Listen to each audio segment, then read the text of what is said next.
Muito bem, nós estamos de volta no último bloco do nosso ponto de vista e nós falávamos aqui na generalização de alguma coisa. Às vezes, quando a gente está... como isso é altamente público, um Face, um Twitter, uma declaração pública dessas, e como a rapidez da internet é gigantesca, no momento que a gente posta alguma informação, alguma declaração, alguma opinião, ela, conforme dita, ela se generaliza. Eu não posso dizer que todo político não presta, porque eu generalizei. Quando eu disser que algum político rouba, que o outro não faz nada, que o outro é bom, aí eu vou para grupos ou vou para pessoas. E aí acontece a generalização. Por quê? Todo papo, todo assunto tem polêmica. Nós vamos falar de religião, ela vai ter polêmica. De sexo, ele vai ter polêmica. De política, ele vai ter polêmica. Ele não vai ser um assunto suave. Ele sempre vai ter uma contrapartida polêmica. E aí que entra a defesa individual e a generalização em função da polêmica. Era isso que nós buscávamos primeiro, nós finalizávamos, né? Tem que ter cuidado com o que posta, na verdade. Tem que ter cuidado com o que posta. Se tu disser assim, no meu caso, naquela situação, que todos os vereadores fizeram errado, eu estaria cometendo um grande erro. Claro que sim. Generalizando. Claro. E seria uma grande injustiça, né? Porque a gente sabe que não foram todos que falaram aquilo naquele momento, citando o nosso case aqui, né? A nossa situação. Então, as pessoas têm que ter cuidado. E quem lê também tem que saber interpretar. Tem que ter um tato, tem que ter a sensibilidade de entender o que a pessoa está dizendo, porque justamente o que o que o Adriano comentou comigo no intervalo, que ainda mais em tempos de internet, as pessoas utilizam muito de ironias, né? Então daqui a pouco tu utilizou uma ironia e a outra pessoa não entendeu a tua ironia e entendeu totalmente ao contrário. E aí gera polêmica. E aí acontece a polêmica. Então, quer ironizar? Cuidado com a tua ironia, cuidado da forma que tu coloca, porque tu não sabe como é que a outra pessoa vai interpretar, né? E isso é um ponto muito importante. Todo mundo se excede nas ironias, todo mundo. Com certeza, por isso já chama ironia, que ela excede.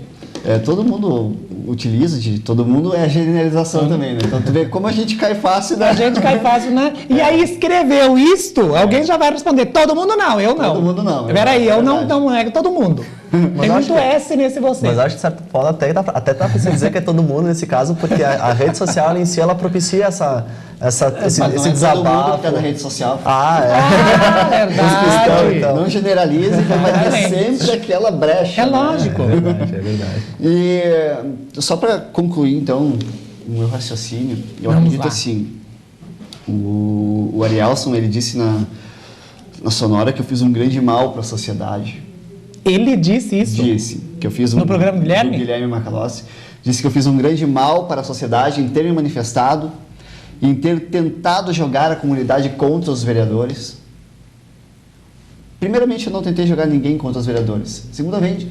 Em segundo lugar, eu apenas descrevi o ocorrido, que eu acredito que todos têm o direito de saber do que foi dito lá na Câmara por esses vereadores. Eu me senti no direito de externar aquelas palavras para todos saberem qual que era a opinião deles. E aí sim levantar... Já que ela é a casa do povo. Já que é a casa do povo. E aí sim levantar esse debate. Será que 103 milhões de internautas são desocupados? Não, ficou muito forte. Ou eles estão errados ou 103 milhões de pessoas estão erradas.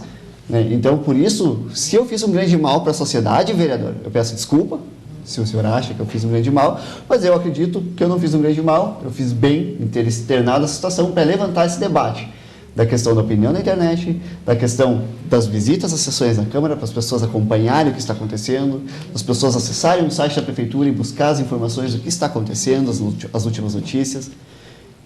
É legal tu instigar as pessoas a ter o interesse. Eu acho, aliás, pelo momento que nós vivemos hoje político e de credibilidade social absoluta, que todo mundo está mais politizada, Cuca. Inclusive, eu acho que não é só necessário esse tipo de coisa de passar informação, é uma obrigatoriedade, porque a situação está tão descrédita do político, de quem representa alguma coisa, a gente tem tanta dúvida, está tão com o pé atrás, Porque todo mundo chega, promete, parece que depois não consegue fazer nada. Né? A gente está vendo isso na política brasileira. O momento está tão delicado e de tanta descredibilidade política e pessoal de políticos que a informação passa ligeira e começa a trazer politização, sim, como tu acabou de dizer. Afinal de contas, onde é que nós vamos parar? Nós vamos chegar, eu vou usar o exemplo político aqui porque ele está aí para isso. Nós estamos às portas de uma eleição federal geral, as chamadas eleições gerais. Do presidente ao deputado estadual, nós vamos reeleger ou eleger pessoas. Eu estou me perguntando hoje claramente, alguém que virá se candidatar na próxima eleição, será que merece meu voto? Para qualquer um dos cargos que vem aí? Eu já estou aqui começando, de minha parte, uma campanha vote nulo, vote branco. Eu não quero ver os mesmos lá de novo, gente. É a mesma história de novo. Aí, eu só quero... Isso ficou complicado. Pois Agora, eu dizer isto aqui na câmera é uma coisa. Eu escrever isto no Twitter ou lá publicado no Facebook vai gerar uma confusão um pouco diferente. Eu tenho deputados em quem eu votei, senador em quem eu votei, vereadores em quem eu votei, prefeito em quem eu votei, e vamos dizer, mas qual é a tua? Eu vejo assim que esse poderia ser um segundo passo da politização não vou dizer só dos jovens, mas do brasileiro em si. Do brasileiro todo. Esse segundo passo talvez seria justamente essa participação mais efetiva na política, né? Muito pouca gente participa, né? Pode ser um papo, pode ser uma conversa clichê. Um exemplo permite. É a casa do povo, a Câmara de Vereadores está sempre vazia, tá, viu? Generalizei. Em suas grandes oportunidades, está vazia ou com muito pouco público. Eu estou falando uma mentira? Não. Tem muito pouco público. A Assembleia Legislativa, quem é que vai? Quem é que vai para a Câmara Federal assistir as barbaridades que eles fazem lá? Quem é que vai para o Senado assistir as barbaridades que eles fazem lá? O povo está de fora. Pelo menos está entrando via Twitter, internet, via Facebook, via rede social. Eu não estava lá, mas eu li, eu sei o que está acontecendo, porque o Alepson estava lá e me contou. Eu acho que essa eu gostei da forma como ele contou, ou se eu vou levar a sério o que ele contou, isso é uma responsabilidade exclusivamente minha. Eu acho que essa politização também é um exemplo bem local, talvez seja isso na própria Câmara de Vereadores, né? Eu lembro que em algumas ocasiões que eu apresentei alguns projetos na prefeitura anos atrás, e a pessoa que eu pensei em recorrer na época foi ao vereador. E conversei, no caso foi no vereador na época que eu votei, né? Tinha sido eleito. Tive o acesso, tive o respaldo, me encaminhou para a prefeitura, né? Não tive êxito na questão do projeto, mas o vereador em seguida veio, como é que foi lá? Foi tudo certo, obrigado pelo canal, enfim, né? Então eu acho que essa politização ela pode advir também já de uma forma inicial dentro da Câmara. Talvez não estando presente, mas como eu venho também numa área da comunicação, em que quando tu vai desenvolver um trabalho para um cliente, geralmente tu faz um brainstorm, então o que é esse brainstorm? Tu se reúne com outros colegas e tu discute aí o conceito, tu discute qual é o trabalho, por onde tu vai ir, tu planeja. Planejamento de tudo. E eu acho que na questão política, o vereador ele não deve trabalhar sozinho, ele foi votado, ele tem uma representatividade. E eu acho que essas pessoas que optaram por escolher por ele podem sim contribuir com ideias, com sugestões, já que tanto se fala que na Câmara não se faz nada, né? Eu estou generalizando novamente. Mas é que esse é o grande problema político brasileiro. O político, depois de eleito, é abandonado pelo eleitor. Também existe. Este é o grande problema. E essa culpa não é do político só, porque ele tem culpa também, ele tira proveito disso. A grande culpa é nossa. Somos nós que abandonamos nossos eleitos. Mas daí o cidadão vai dizer, eu estou incrédulo com a política, que o sistema não muda. Bom, pode mudar o sistema político, pode ter uma reforma política, mas se estiverem as mesmas pessoas, talvez, né, também não querendo generalizar, né, mas porque esse é o discurso das pessoas, é uníssono. Político não presta, o sistema político tá ruim, né? São sempre as mesmas pessoas e eu vou ficar sempre aqui na tela reclamando. Tá, e aí, de que forma vai mudar também isso aí, né? Então, eu acho que a participação ela pode vir na contribuição de ideias, tu tem uma sugestão, tu acha que pode ir lá agregar na Câmara, não vai onerar o município, tu acha que vai ter um foco, vai afetar algum público, vai ter um resultado, vai lá e oferece, vai lá. Exatamente. Né? Tem pessoas tem pessoas já que se reúnem através de ONGs, instituições, que também não deixa de ser um movimento político. Já visto ontem a ONG dos Peludos, que levou uma sugestão de projeto para a Câmara, através da vereadora Glória, para se transformar em alguma coisa mais visível, mais clara, mais aberta, a situação das PETs, né? Que tem situações que são bastante lamentáveis. É isso daí, é uma eleitora, é um grupo, é uma ONG que levou uma sugestão para o vereador transformar numa sugestão de projeto. Eu tenho 3 minutos de programa ainda, eu preciso ser bem objetivo aqui com relação a... Olhem aqui os nossos temas. Democratização do conhecimento através da internet. Liberdade de opinião, credibilidade das informações na internet, que isso eu acho que é interessante. Precisa ter credibilidade na informação, porque a gente pode cair em erros, né? Claro. O excesso de informação, desafio para as escolas, o papel da internet na sociedade. Veio em boa hora e é um bom instrumento educativo a internet? Depende a forma que ela... É difícil falar, é difícil... Eu não sei como é que poderia ser aplicado, não conheço, não estudei sobre isso, na questão da internet para a educação, de que forma, mas eu tenho certeza que se for explorado de uma forma adequada, certamente, porque a internet ela democratiza o conhecimento. Tudo que temos hoje na internet é um compartilhamento de conhecimento. Então, se os professores forem preparados para utilizar essa ferramenta de uma forma adequada e tiverem também equipamentos adequados, um suporte tecnológico, acredito que sim, que vai contribuir e bastante no ensino. A inclusão digital é uma tendência, né? Então, tu vê matérias aí de escolas já, geralmente a nível privado, né? Pela questão financeira, geralmente, que já estão se adequando com louças interativas, com tablets. Exatamente. Então, a questão da... E junto com isso, conectadas, lógico, né? Porque tu ter um hardware ali, um periférico sem ter conexão, ele, de certo modo, não tem utilidade. Não tem tanto. Não tem, né? Então, tu vê que a internet, ela está interligada. Eu acho que, na relação à educação, sim, ela tem esse poder, sim, de educar. Sociedade. Com relação à sociedade, com relação ao uso aberto. A internet modificou a sociedade, né? O que nós tínhamos antes nos anos 80 e 90 é totalmente diferente agora. Porque a internet, ela unifica. A internet, ela facilita a disseminação de opinião. O que acontecia antes dentro do bar, das mesas, né, a formação da opinião pública nas mesas, acontece na internet hoje. A opinião pública se dá através da internet. Muito da opinião pública, não vamos generalizar também, fora da internet, nos meios de comunicação. E eu acho que além disso a internet, porque assim, até anos atrás, tu tinha períodos longos de tendências, né? Os anos 90, os anos 80, os anos 70. A partir do advento da internet, ali nos 2000, ali que teve mais o boom, a internet por si, ela também acelera tendências. Então as pessoas têm que estar toda hora se atualizando de acordo com tendências, seja na questão comportamental, na questão política, na questão social. É importante. A internet, ela dita tendências também, em razão da velocidade. O que eu costumo dizer que nós estamos presenciando um marco na história. A nossa geração está presenciando um marco. Porque o que antes era a mídia estipulando o que as pessoas ouviriam e era aquilo sem contraponto, agora não, agora tem um contraponto. A internet possibilita uma resposta da sociedade. A internet possibilita o cidadão ver o que fala uma TV, ver o que fala outra, bater isso para ver o que talvez seja o certo. A internet possibilita a troca de informações mais rápidas, a internet possibilita a troca de opiniões. Então, esse momento que a gente vive de anos 2000, aí, com a popularização da internet, digamos, 103 milhões de pessoas, é a popularização. A generalização da própria internet. A generalização da internet. Ainda não, né? Falta muito. Falta muito. Falta muito. Nós vamos chegar lá. Eu tenho aqui um questionamento de alguém que nos telefonou, mas não recebi a identificação, que pergunta assim, ou diz: vereador deveria fazer uma prova para poder exercer o cargo. Vamos fazer um exemplo só para a gente poder raciocinar. Um conselheiro tutelar passa por uma grande prova para poder ser eleito conselheiro tutelar. E nós tivemos conselheiro tutelar em Farroupilha que foi afastado do cargo, porque não deu certo.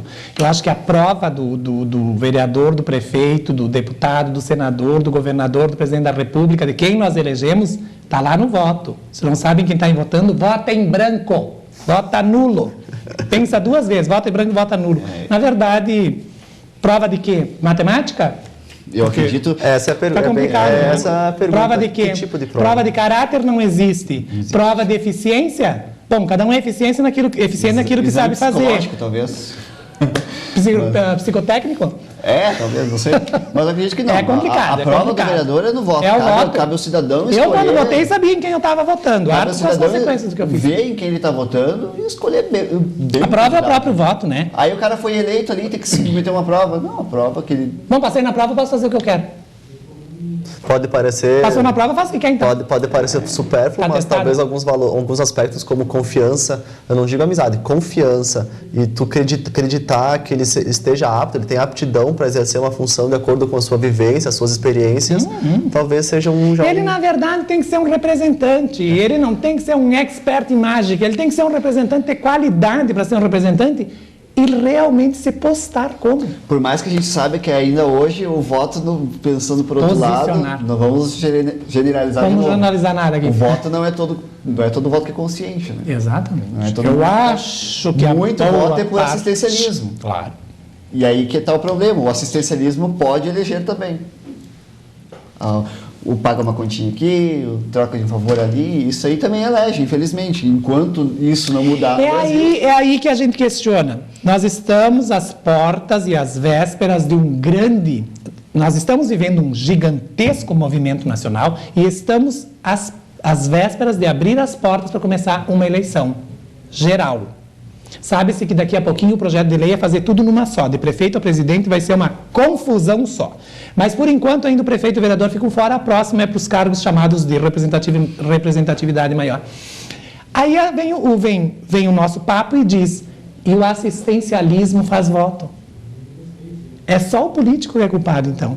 Porque ele compra o voto, porque ele dá leite, dá fogão, dá geladeira, dá cama, dá colchão, dá qualquer negócio, pilinha, dinheiro, a gente sabe disso. Dá tudo. É só o político, então, que é culpado. O carinha que fica levando vantagem não é. Tá vendo? O problema é de politização. Aquela vendinha de voto lá, cara, tu não tem mais nada para reclamar. E a politização vem através do quê? Da educação. Da educação que passa pela internet. E aí tu abre uma brecha muito grande nessa questão, que daí tu pode até falar da questão dos financiamentos políticos, porque quem financia a campanha é porque tem algum interesse. Bom. Então, tu dá mais. Mas daí tu vai entrar e nós vamos fazer um outro programa, eu vou convidar vocês para um outro programa, porque eu estou muito, muito, muito enfesado com esse negócio de política. E eu quero falar sobre financiamento público de campanha e lista fechada de candidatura. Correto. Quero falar abertamente, quero quem tenha coragem de dizer de que lado fica. Porque eu sou absolutamente avesso a essa ideia. Eu acho ela assim de uma violência contra a liberdade do eleitor. Eu acho ela de uma agressividade, de uma falta de credibilidade política total. Eu não tenho mais como ser eleito senador, eu não tenho mais como ser eleito vereador, não tenho mais como ser eleito deputado. O que eu vou fazer? Uma lista fechada. O que é uma lista fechada? Vamos usar um exemplo simples do que vai ser essa lista fechada, pelo que eu vi aí. Muito simples. Quantos vereadores tem o PMDB em Farroupilha? Eu estou só exemplificando aqui. 5. São 5. Bom, a lista fechada vai dizer que a gente vota no partido e não no vereador. Sim, o partido vai definir quem serão os... Quem são os 5 definidos para as 10 vagas que se poderá... Nós vamos provavelmente, então, ter 5 vagas para o mesmo partido, porque já está representado com isso, ou pelo quociente eleitoral, vai ter 5 vagas lá. Nós vamos botar 10 candidatos. 2 para cada vaga. Numa lista fechada. Os 5 primeiros ficam com a vaga. Os outros 5 vão aonde? Nunca mais eu vou eleger o Ruspe a vereador se ele não estiver na lista que o partido dele vai colocá-lo. Isso é estelionato. Isso é falta de credibilidade política. Isso é estelionato político. Então não existe mais um jeito de eleger o senador Renan Calheiros, porque ele não tem mais credibilidade política. Bom, lá em Alagoas para senador, ele é o primeiro da fila, o Collor é o segundo. Depois vem o tapa-furo. Ele vai ser eleito porque vão votar no partido deles. E não neles. Pronto, isso é a lista fechada. Mas na reforma política o que está em voga é a questão do voto distrital, né? Mas aí também a gente deixa para outro momento. É muito perigoso isso. O brasileiro tem que prestar atenção no que está fazendo. Né? E eu falei do próximo tema do programa, eu vou montar esse programa para nós. Vamos lá. Encerramos o nosso programa, chegamos ao fim, quando o papo embala, o programa acaba, perceberam? É bom, a fala de política é sempre bom. Aleferson, sempre esteja com as portas dessa TV, estão abertas para ti, sempre que tu precisares, quiseres deixar opiniões aqui. Da mesma forma, Rúspia, tu está em casa aqui, como todos vocês de casa. Eu estou fazendo um desafio aqui hoje. Vocês estão nos assistindo. Não precisa só assistir do lado de lá. Vem participar. Liga para cá e diz, eu gostaria de participar, porque de tal assunto eu gostaria de fazer parte, mesmo que seja num programa seguinte.